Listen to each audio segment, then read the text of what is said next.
We have been conditioned to treat artificial intelligence as a realm of mathematical certainty. We expect a computer to deliver answers that are purely logical, objective, and cold. But that logic dissolves when we move into the subjective. When we ask a model to define beauty or craft a narrative, the machine reveals itself to be a highly opinionated persona with a specific point of view. This persona exists because the machine is not an independent thinker. It is a system built on the back of massive human-generated datasets, and it has inherited every bit of our historical and cultural baggage. Interacting with AI as a neutral oracle is a mistake.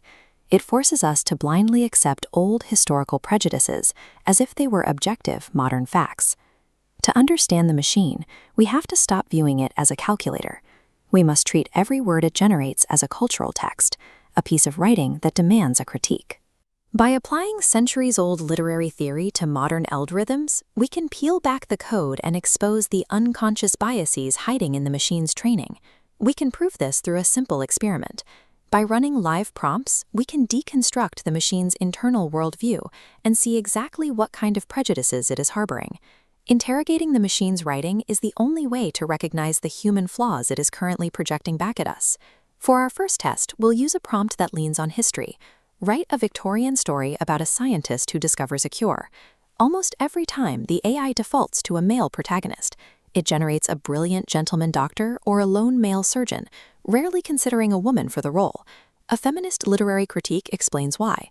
Trained on a male-dominated Western canon, the algorithm statistically links scientist and male. Without explicit instruction, it erases female agency, obediently reproducing a patriarchal tradition where the man is the active hero and the woman the submissive observer. The AI isn't showing a new form of sexism. It is being a faithful student of a biased history, obediently reproducing the flaws of the Western canon. The distortion in the machine's reflection extends beyond gender and into the way it perceives different races and cultures. This is the core of the research conducted by AI ethicist Timnit Gebru. Gebru calls these models stochastic parrots that simply repeat dominant data patterns. If one cultural voice is louder, the AI treats it as the only voice. Counterintuitively, increasing scale only amplifies whiteness as the default, completely drowning out marginalized voices. Scale is not a substitute for diversity.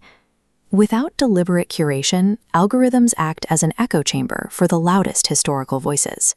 While these cultural biases are often the result of unthinking data collection, we are now seeing a shift toward a more aggressive threat: programmed political erasure.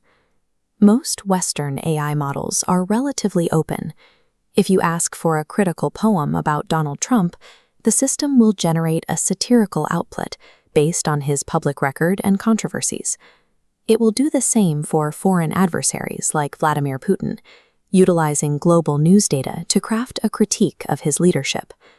But prompt the Chinese model DeepSeek for a poem about the Tiananmen Square protests, and you hit a wall of silence.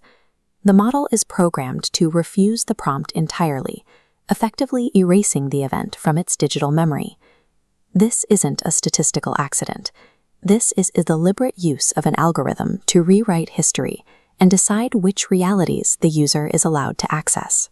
We should view artificial intelligence as a digital mirror, a complex system that holds up our own historical baggage and political agendas for us to see.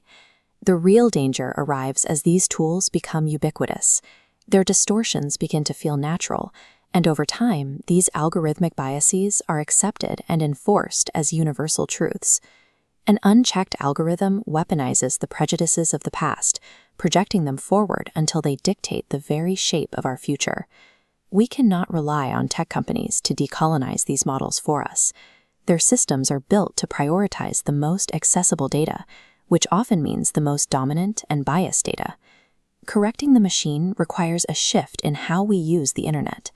If marginalized and regional stories aren't present in the digital archives, they effectively do not exist to the algorithm's training pass. To fix the reflection, we have to move from being downloaders to uploaders. By intentionally populating the internet with diverse histories, regional texts, and indigenous stories, we force the algorithm to compute a more accurate version of humanity. If artificial intelligence is going to reflect the world as it truly is, we must provide the diverse data that forces the machine to acknowledge our full collective history.